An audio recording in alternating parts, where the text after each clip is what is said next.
Esta es otra grabación diferente. Silencio, por favor. 2, 1, dale. Buenas tardes, mi nombre es Alejandro Castillo, soy médico, soy psiquiatra de la Fundación Valle de Lili, tengo una maestría en epidemiología, estamos hoy en el último día de la Semana de la Salud Mental. Penúltimo.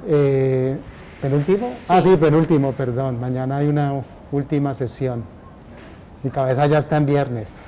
Y vamos hoy a hablar sobre el alcohol en tiempos de COVID.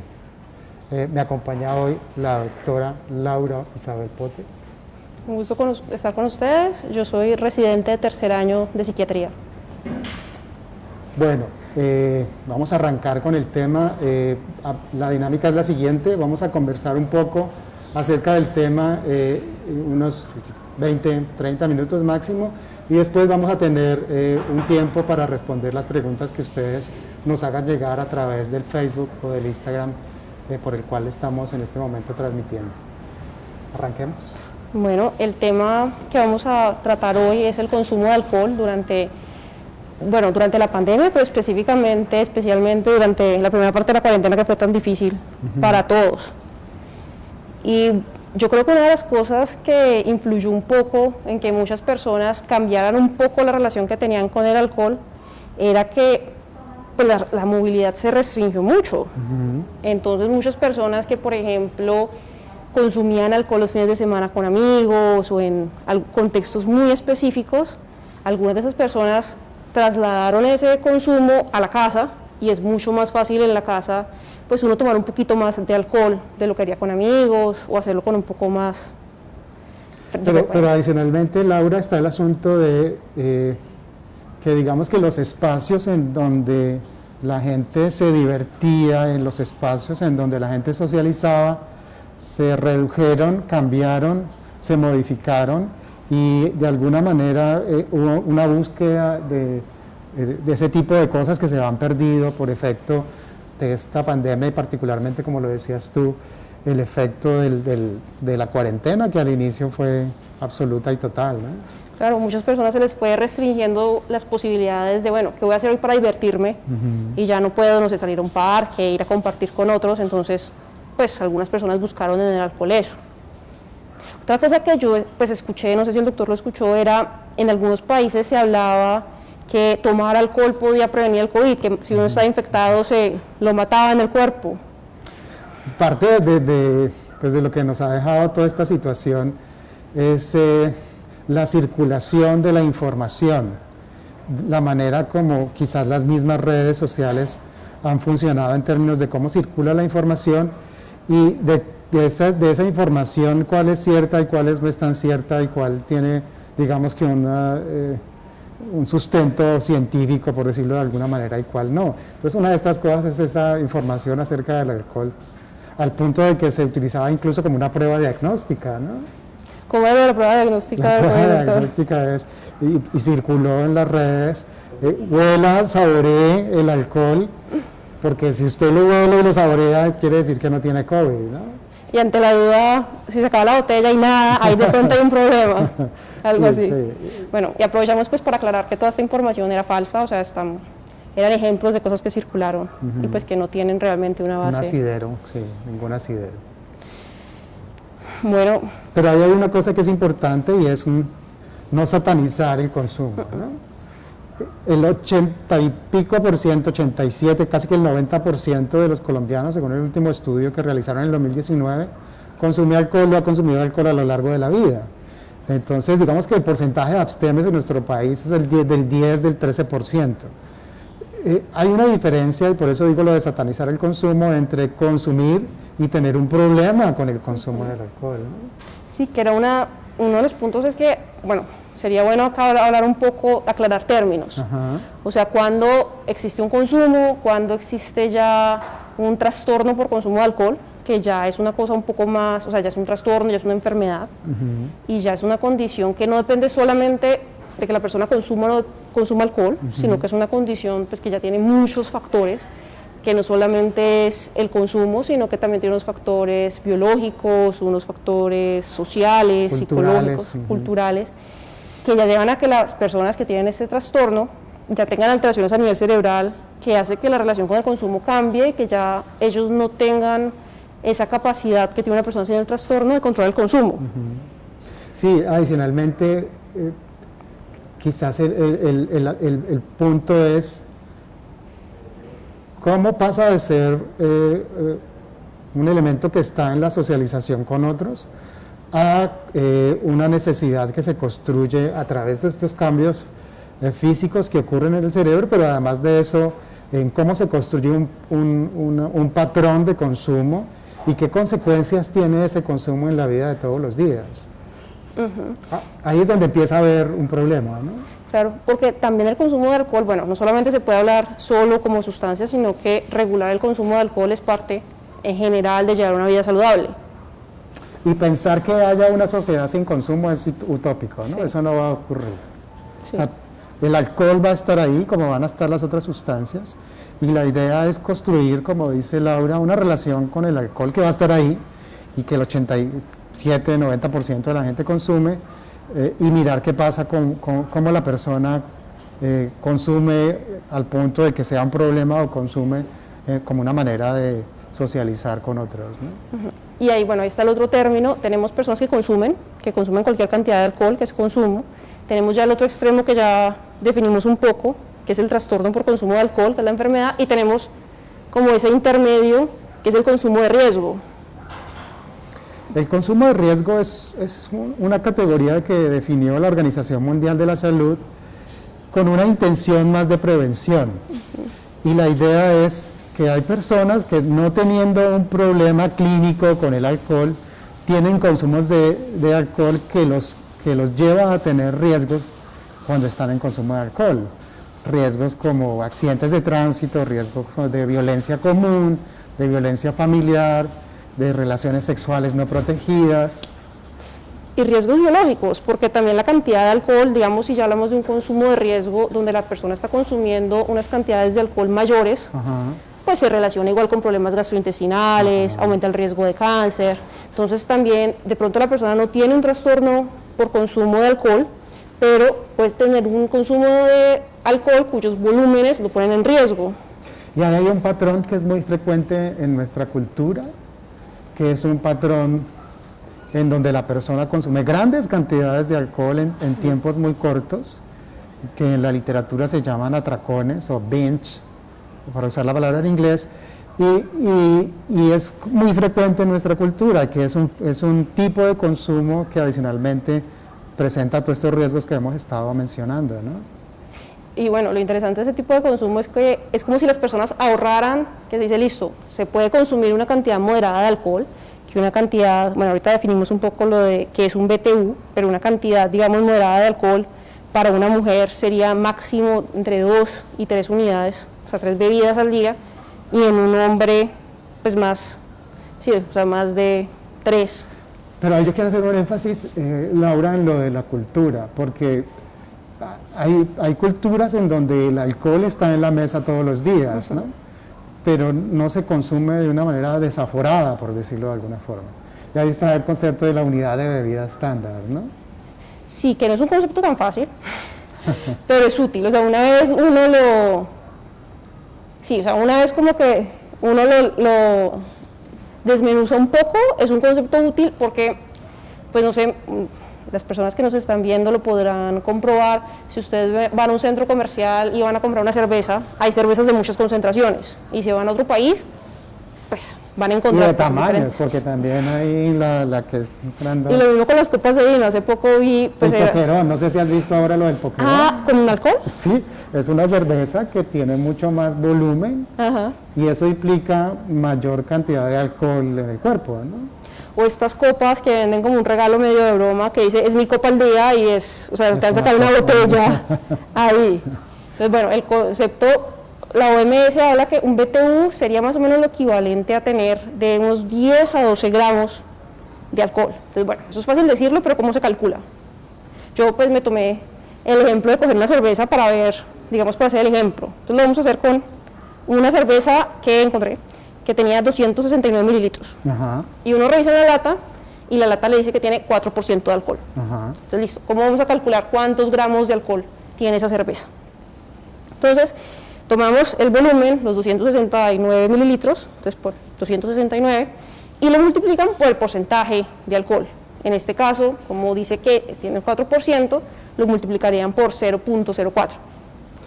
Y luego toca multiplicar por la cantidad de gramos de alcohol que hay en un mililitro de alcohol, que es 0.8 como para simplificarlo, porque es como 0.7. Entonces, para acordarnos, 0.8. Si hacen esa operación en sus casas, les va a dar que esa cerveza, ese ejemplo, va a tener 8.6 gramos. Entonces, si fuéramos acordes a lo que dice la OMS, más o menos una lata y un poquito, una lata y media, sería una bebida. Y fíjate que es muy importante entender eso porque independientemente del tipo de alcohol que vos estés tomando, termina siendo alcohol. Entonces, sí, esta cerveza tiene un 4% y esta copa tiene, por decirlo algo, de aguardiente, es 1,5 onzas, o sea que son 45 centímetros, tiene más alcohol, pero resulta que termina siendo alcohol y termina siendo más o menos en términos de los gramos de alcohol que vos tomás, ya sea porque tomas una cerveza o porque tomas una copa de aguardiente, termina siendo más o menos lo mismo. Y es lo que intentó estandarizar la Organización Mundial de la Salud, ¿no? Bueno, pues entonces ese pues podría ser como una herramienta, esa pequeña conversión podría ser una herramienta para eso, para decir, listo, si hoy voy a tomar aguardiente, ¿qué cantidad de aguardiente? Y hay que hacer un énfasis en esto que decías ahora y que define cuál es el consumo de riesgo.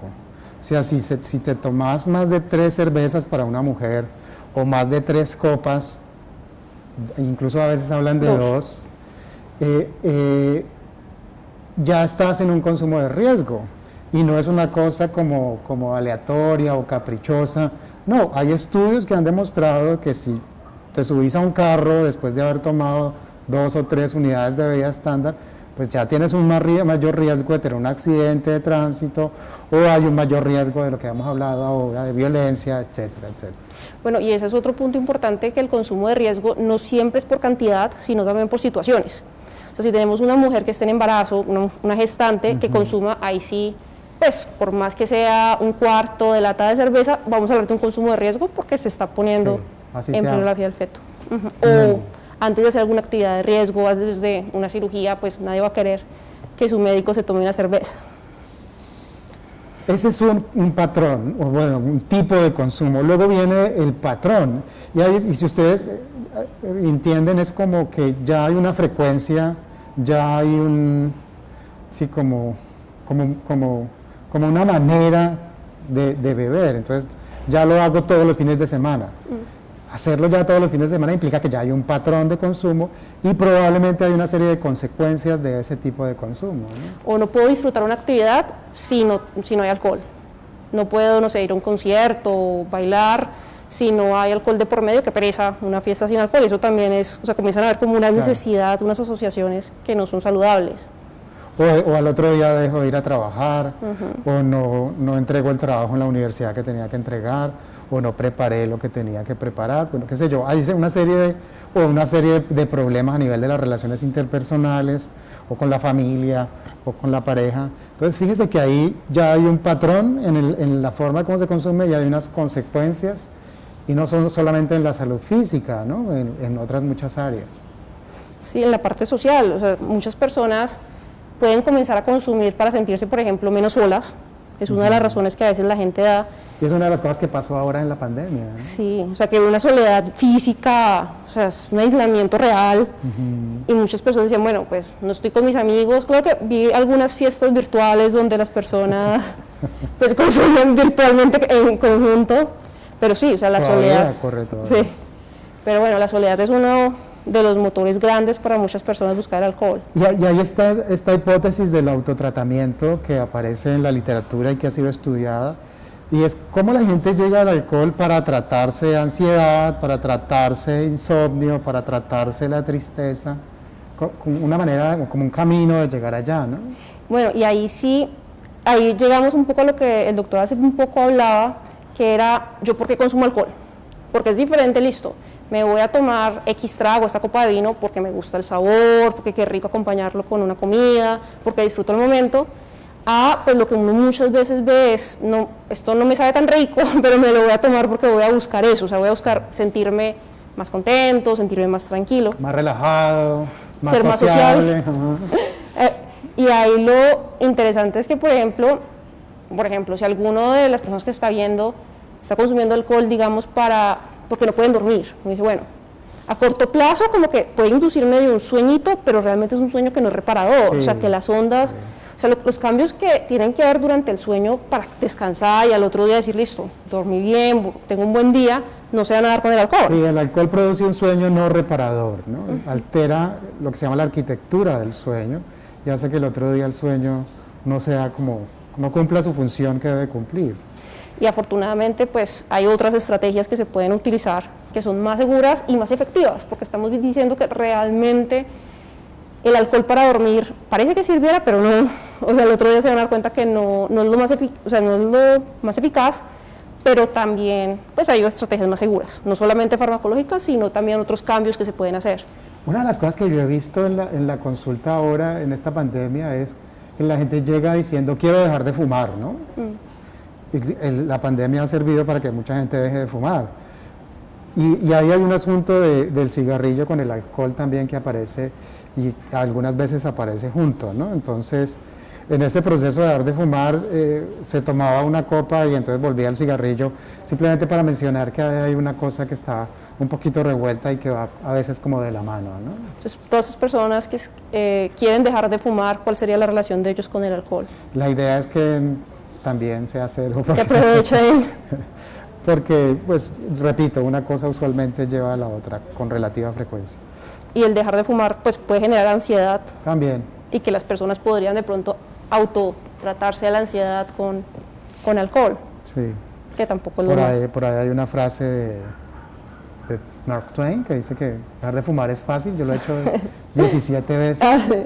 Pero bueno, volvamos al alcohol. Estamos hablando del alcohol. Listo.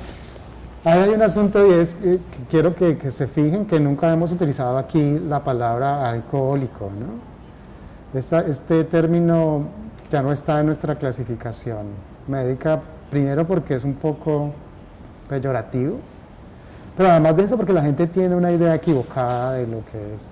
Llama al alcohólico el que tiene un problema muy grave y el problema usualmente ha empezado mucho más atrás, ¿no? Y no es tan infrecuente, o sea, se estima que en Colombia alrededor del 6.6% de los hombres y el 2% de las mujeres tienen un trastorno por consumo de alcohol. Sí. O sea, no es una cosa tan rara, es posible que uno en la vida tenga algún conocido que tenga ese problema o es posible que uno mismo a lo largo de la vida lo presente. O sea, no es algo por allá raro, lejano, no. Y creo que Es frecuente. es frecuente. 7% de la población, o sea, Es 8% de la población. Sí, eso es una cosa muy importante. Y realmente la gente no busca ayuda. No. Eso es parte de lo que mostró un estudio que hicieron ya hace algún tiempito, y es de que con el problema del consumo de sustancias ha ocurrido algo muy particular, y es que no se le ha dado estatus de problema de salud, se le ha dado estatus de problema de gobierno, o problema de seguridad, o problema de otro tipo de... No tiene una connotación de un problema de salud, y lo es. Es una enfermedad que puede producir muchas consecuencias, ¿no? Entonces eso ha hecho que en el transcurso un poco de cómo se ha reconstruido los sistemas de salud, la gente no acuda por estos problemas al médico, mucho menos al psiquiatra, ¿no? Bueno, y aquí yo creo que sería bueno hablar un poco de qué cosas buscar, o sea, qué cosas uno mismo ver en el consumo de alcohol que puedan prender alarmas. Sí. Entonces, bueno, yo tenía una que era, ya lo hablamos un poco, que era por qué estoy tomando alcohol. Entonces, estoy tomando alcohol porque me siento aburrido, pues ahí sí la sugerencia sería, bueno, o sea, el bálsamo del alcohol sirve un ratico, pero de pronto qué otras cosas hay en la vida que podrían solucionar eso, y en qué momento ya no es un aburrimiento, sino que ya realmente tengo una tristeza patológica, no estoy encontrando las energías para hacer mis actividades y ya de pronto necesito consultar.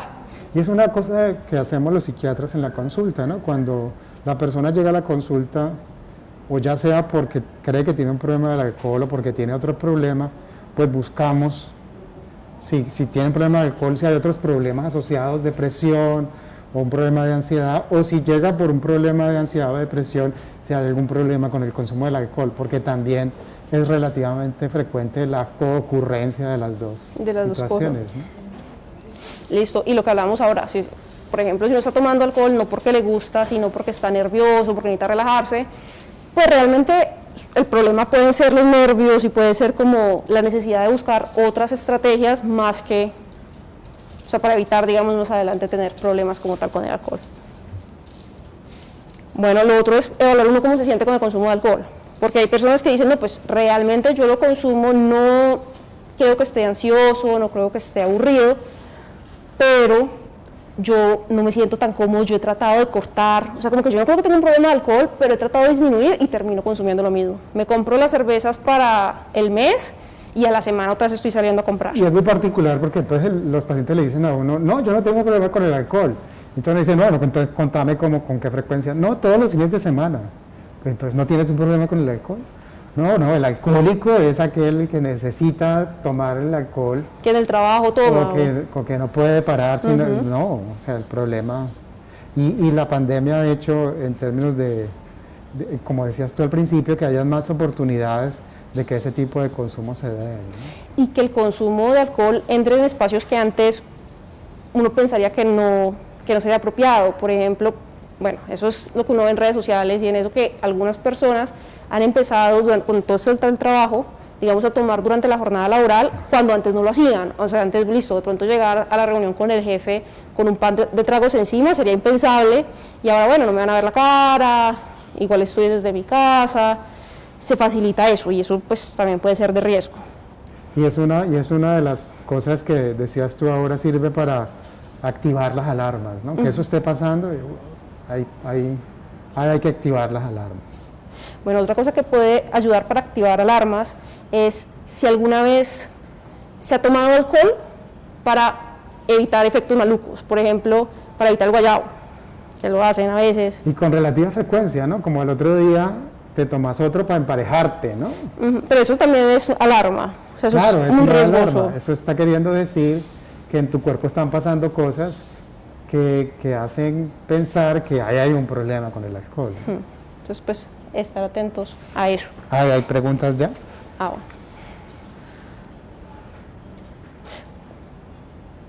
Bueno, otro signo de alarma, se me ocurre mientras que buscamos las preguntas, es tener lagunas. O sea, si alguna vez en la vida han tenido como estos episodios donde, listo, estuve tomando y no me acuerdo de un momento, no me acuerdo cómo llegué a mi casa, eso también es importante prender alarmas y puede indicar que el consumo no está. Hay unas preguntas que están aquí que de alguna manera ya hemos algunas contestado, pero hay otras que son interesantes. Mira esta que dice, ¿cómo identificar señales de adicción al alcohol en un adolescente? Que es un poco, pues que ya hemos venido aquí como más o menos contestando.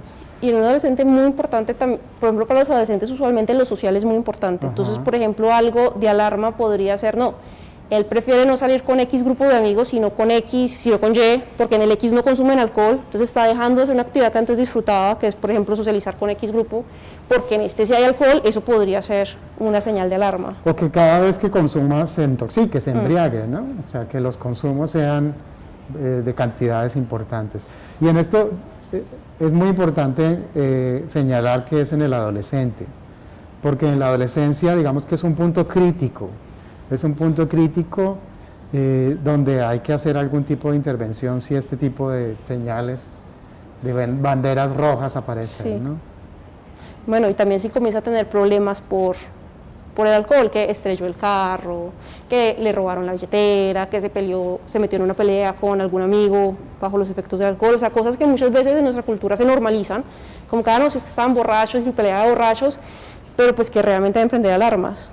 Sí, adicionalmente, ahora que dices que la cultura lo normaliza, hay un asunto que yo he mencionado en otras charlas en las que he dado, en el que la resistencia al alcohol se percibe como una fortaleza, ¿no?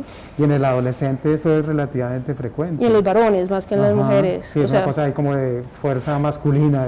Sí, y pues realmente, digamos, cuando uno habla en general de sustancias, cuando una persona comienza a necesitar cantidades mayores para alcanzar el efecto, que es más o menos eso de ser resistente, de no ser 3 copitas, realmente lo que está pasando es que el cuerpo está haciendo unos cambios para recibir unas cantidades de alcohol, y esos cambios que se dan es como uno de los pasos que pueden llevar a un trastorno por consumo. Entonces eso sí, es importante estar alerta a eso. Además se sabe que un adolescente que fuma tiene más riesgo de consumir otras sustancias. Un adolescente que tenga problemas con una sustancia tiene 3 veces más riesgo de consumir una segunda o una tercera sustancia. Sí. Eso ya se ha probado. Y bueno, el cerebro de los adolescentes es muy sensible y es un momento de la vida donde lo posible hay que tratar de minimizar la exposición a sustancias. O sea, es un momento donde el riesgo de quedarse enganchado en una sustancia es mayor. Entonces, acá hacen otra pregunta, dice, ¿es normal que algunos hombres consuman una cerveza diaria? Sí, o sea, con lo que estamos diciendo podría ser normal. Sí. Fíjense que en algunas culturas, y lo mencionábamos ahora, el vino está en la mesa todos los días, ¿no? Y se toma una copita de vino.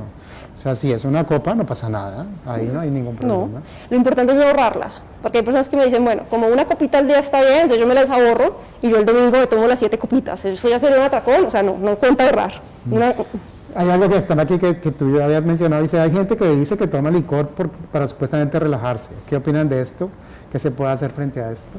Es lo que hablábamos un poco, o sea, en el momento sirve por unas pocas horas, pero por un lado no es lo más seguro, o sea, existen otras alternativas mucho más seguras en general para la salud, y también que a largo plazo las personas, digamos, que comienzan a consumir alcohol para manejar la ansiedad, no están manejando la ansiedad sigue ahí, y le están sumando un problema adicional que esa ansiedad que podría ser una intranquilidad normal, que pase a ser un trastorno. Y fíjate que aquí hay una pregunta, dice, ¿el consumo de alcohol genera una estabilidad ficticia durante la pandemia?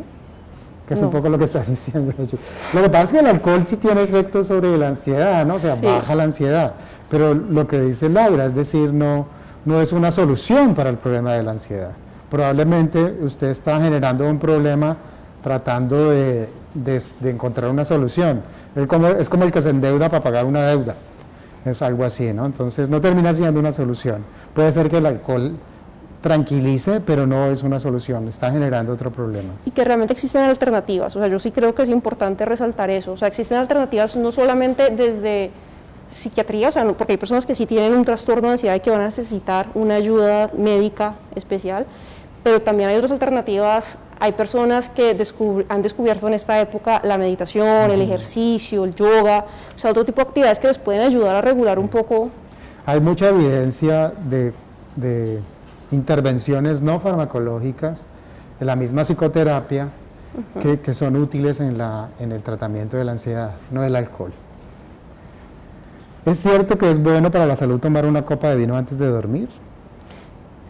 La evidencia esa es interesante, esa es buena. Existen estudios, pero bueno, acá yo sí le doy la palabra al epidemiólogo. No, pero termina la idea. Existen estudios. De hecho, yo me acuerdo mucho, recién empecé a estudiar medicina, lo encontré como en una de estas revistas científicas de divulgación, que era un BPU al día, o sea, una unidad de bebida estándar, que lo definimos al día, que protegía cardiovascularmente. Y bueno, pues eso se parecía maravilloso, es una estrategia pues que la gente puede usar. Lo que sí me advirtieron en esa época mis profesores es, bueno, en Colombia no tenemos la cultura de tomarnos una copa al día.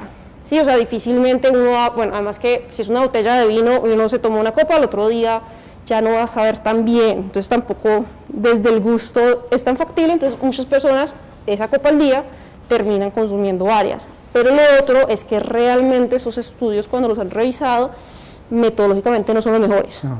Y ahí sí le doy la palabra al epidemiólogo. Sí, digamos que la evidencia alrededor de eso realmente no es muy clara, no es contradictoria.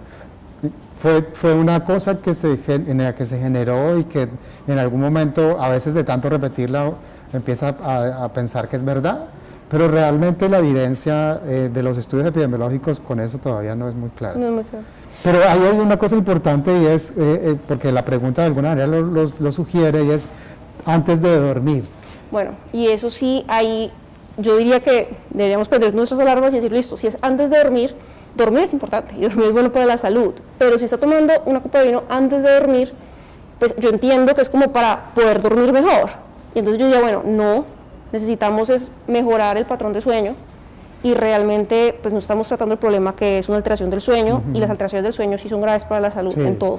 Porque termina siendo lo que hacíamos ahora, ¿no? Como un falso tratamiento, por decirlo así, para un problema que requiere quizás otro tipo de aproximación y de tratamiento. Sí, como tengo una infección en la pierna, pero entonces yo uso pantalones largos y no me veo la infección y todo está bien y pues hay que tratar los problemas. Esto ya lo hemos contestado, pero me parece que es útil la pregunta. Dice, ¿qué síntomas puede presentar alguien que abusa del alcohol? Bueno, a propósito de eso sí me gustaría de pronto, si tenemos tiempo, no sé, y decir, hacer una escala que pueden utilizar en sus casas, porque muchas personas veo que las preguntas son alrededor de eso, como que podría tener un problema de alcohol, alguien que conozco podría tener un problema de alcohol, entonces no sé si en este momento más adelante podríamos mostrar la herramienta. La estrategia audit, ¿no? Sí. Bueno, el audit es una herramienta que se creó para tamizar, o sea, realmente lo que queremos es encontrar a todas las personas que pueden estar en riesgo.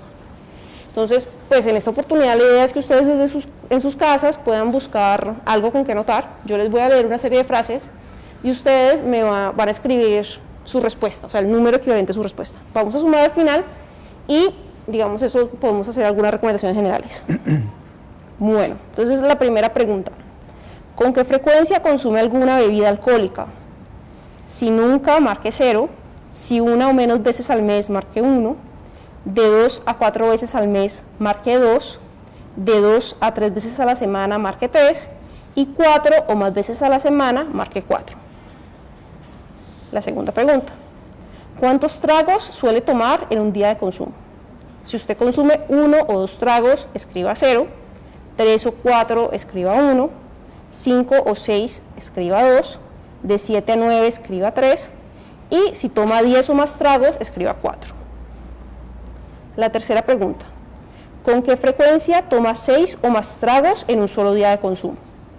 Si nunca, escriba 0, si menos de una vez al mes, escriba 1, mensualmente escriba 2, si es semanalmente, escriba 3, y si es a diario o casi a diario, escriba 4.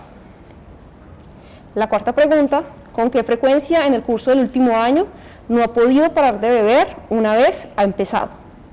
Si nunca lo ha ocurrido, escriba 0, menos de una vez al mes, escriba 1, mensualmente, escriba 2, semanalmente, escriba 3, y si es a diario o casi a diario, escriba 4. Vamos acá. La quinta pregunta, ¿con qué frecuencia en el curso del último año no pudo hacer lo que se esperaba de usted en el trabajo, o en lo familiar o en lo social, porque había bebido? Si nunca, escriba 0, menos de una vez al mes, escriba 1, mensualmente, escriba 2, semanalmente, escriba 3, a diario o casi a diario, 4, y vamos con la sexta pregunta. ¿Con qué frecuencia en el curso del último año ha necesitado beber en ayunas para recuperarse debido de haber bebido mucho el día anterior? Que es lo que ahorita hablábamos para el guayabo. Si nunca lo ha hecho, marque 0, menos de una vez al mes 1, mensualmente 2, semanalmente escriba 3, a diario, casi a diario, escriba 4. La séptima, ¿con qué frecuencia en el curso del último año ha tenido remordimientos o se ha sentido culpable después de haber bebido? Que eso es lo que hablamos un poquito, bueno, uno cómo se siente con el consumo que está teniendo.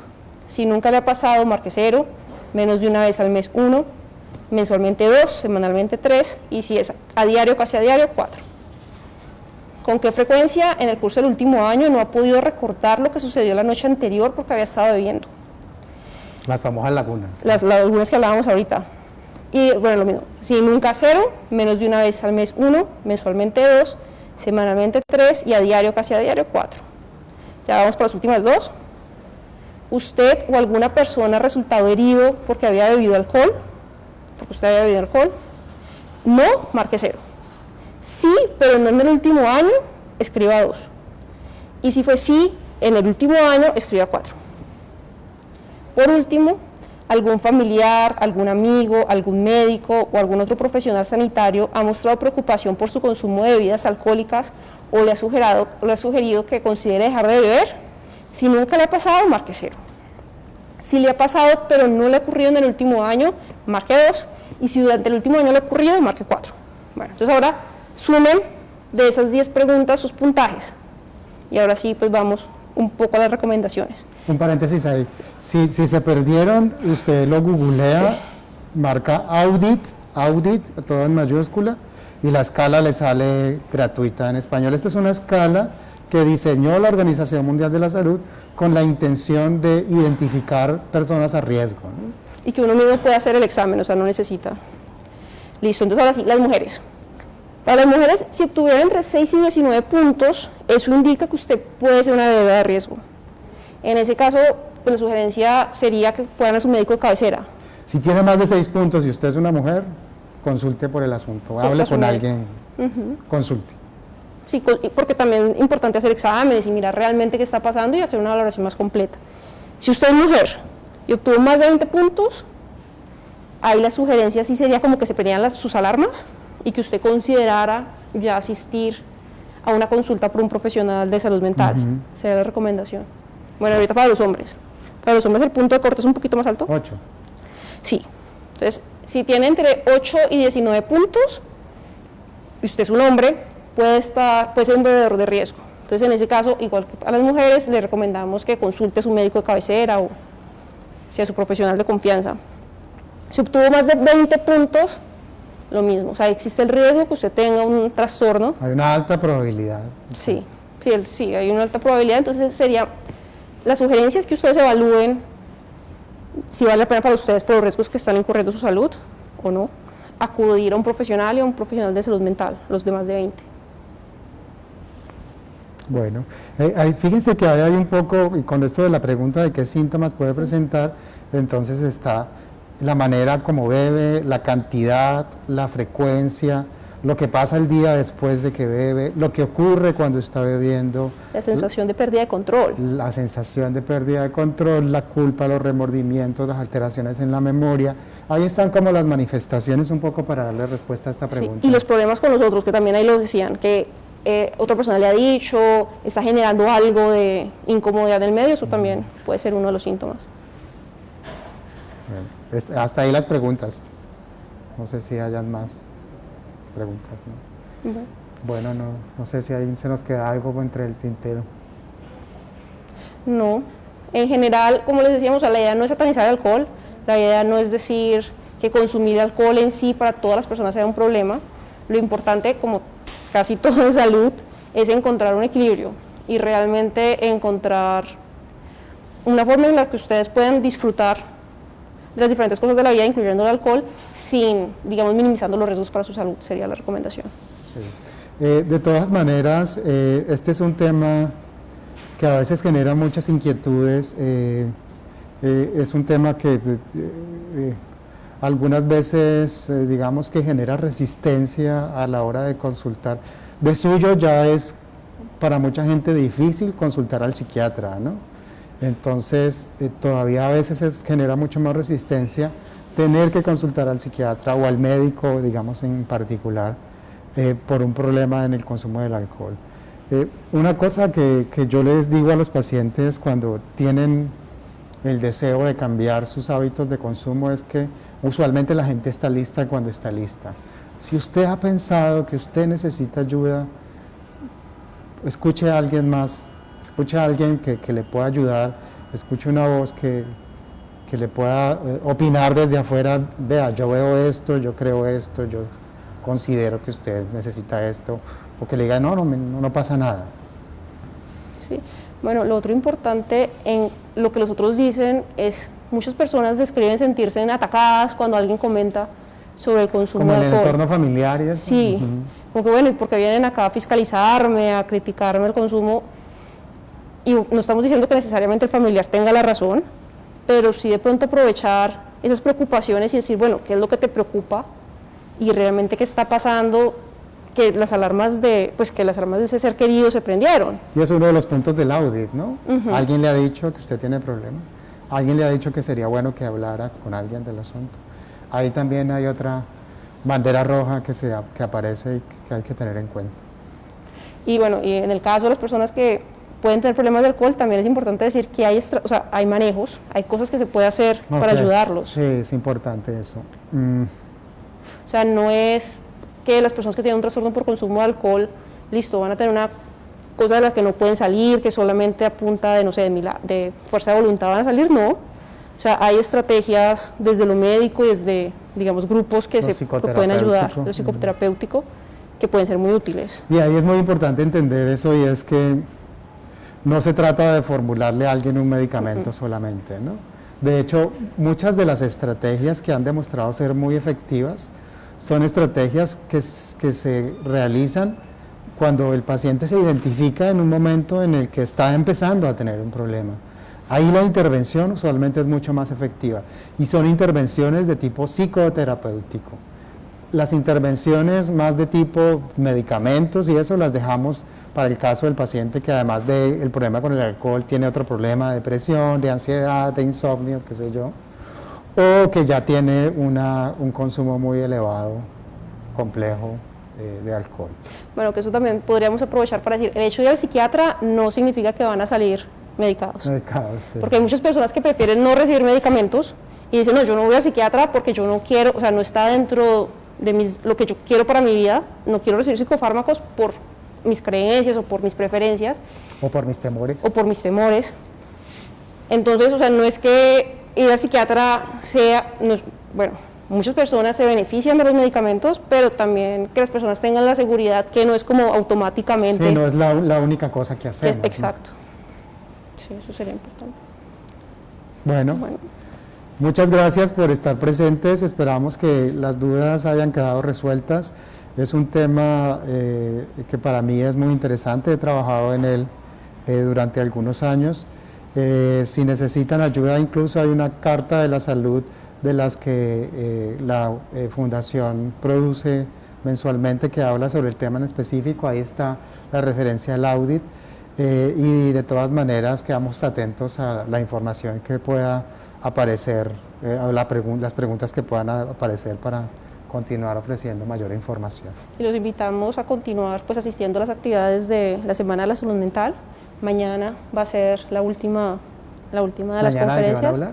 Mañana se van a hablar de poblaciones especialmente vulnerables. Entonces se va a hablar de jóvenes, se va a hablar de personal de salud, de personas que durante toda esta pandemia han estado un poco más estresados y han estado un poco más afectados. Entonces mañana se va a hablar de eso, los invitamos a unirse por este mismo canal y muchas gracias pues, por Muchas acompañarnos. gracias.